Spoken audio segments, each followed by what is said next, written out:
Have you ever looked up at a double rainbow and just thought, wow, that's got to be magic? Well, it's not magic, but it's something even cooler. It's a beautiful puzzle made of light and water. And today, we're going to solve it together. Okay, let's just dive right in. We see these amazing, giant arcs painted across the sky, right? But the real story, the place where all the action begins, is happening on a scale you can't even see, inside one single, tiny raindrop. So, to crack the code of the double rainbow, we've got to start with the first one. You know, the main event, that bright primary bow. And to do that, we need to follow a single ray of sunlight on its incredible journey.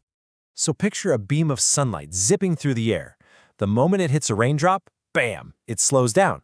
Why? Because water is way denser than air. And that sudden change in speed forces the light to bend. This bend, it's called refraction, is the first crucial step that kicks this whole spectacle off. And right here, in that first bend, is where the color is born. See, when that white light bends, it doesn't stay white. It splits apart into a whole spectrum of colors, just like a prism does. Violet light, with its shorter wavelength, bends the most, and red light bends the least. This separation is called dispersion, and it's literally the reason we see any colors at all. So there's this little four-step dance happening inside millions of raindrops all at once. Light enters and splits into color. It bounces, just one time, off the back of the raindrop, and then it exits, bending one more time as it goes back into the air. Let's see how that simple recipe builds the giant arc we see in the sky.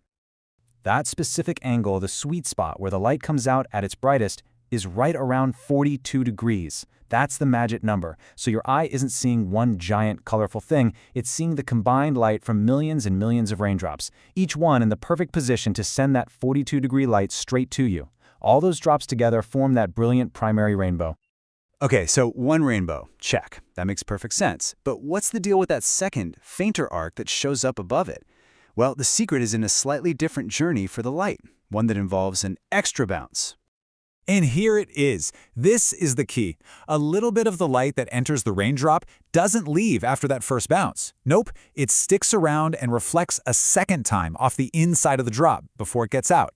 And that one extra little reflection, it changes absolutely everything.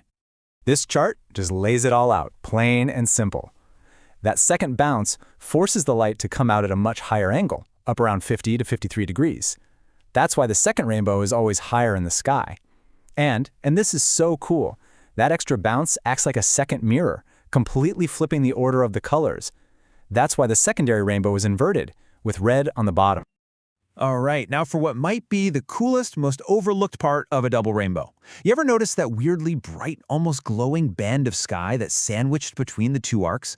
That's not just empty space. It has a name, and it has a really cool explanation. It's called Alexander's Band. It was named after a Greek philosopher who wrote about it almost 2,000 years ago. He realized this bright zone is made of all the scattered sunlight that just doesn't quite make it into either rainbow. It's like the leftover light. So don't think of that bright band as an empty spot. It's the opposite. It's full of light. It's all the light from raindrops that miss those magic 42 and 50-degree exit angles. So instead of focusing into a nice, neat arc, it just scatters everywhere, making that part of the sky glow. And if you think that's all there is to it, we're just scratching the surface. The physics of a rainbow goes even deeper. There are all these other invisible forces at play that make this whole thing so complex and so beautiful. So get this, that simple act of light bouncing off the inside of a raindrop actually polarizes it. You know, you can think of normal light as waves vibrating in every direction. Well, polarization is like forcing all those waves through a tiny vertical slot, so only the up and down vibrations get through. This is totally invisible to us, but it's the reason why if you look at a rainbow through polarized sunglasses and tilt your head, you can make it pop, or sometimes disappear completely. And there's more. Ever see those super faint pastel-colored bands right on the inside of the main rainbow? They're called supernumerary bows. They're caused by light acting like a wave and literally interfering with itself. And the size of the raindrops themselves? That changes the whole look. Big drops give you those super sharp, vivid colors. Tiny little drops create softer, more pastel-looking rainbows. It's like a weather report written across the sky.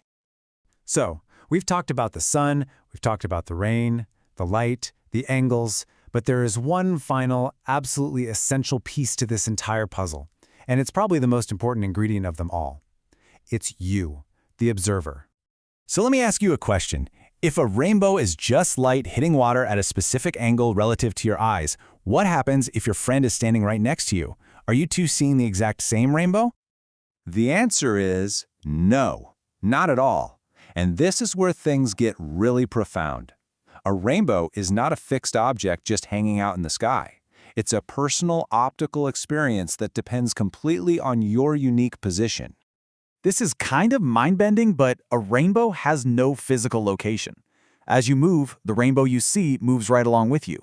It's this perfect, fleeting alignment of the sun behind you, the raindrops in front of you, and your eyes right at the center of it all. It's a spectacle created just for you in that one exact moment. So the next time you're lucky enough to see a double rainbow, you'll know. You're not just looking at two pretty arcs of color. You're seeing an entire atmospheric performance of physics, geometry, and perception, all unfolding in a way that is completely and uniquely your own. It's just a stunning lesson in science, right there in the sky.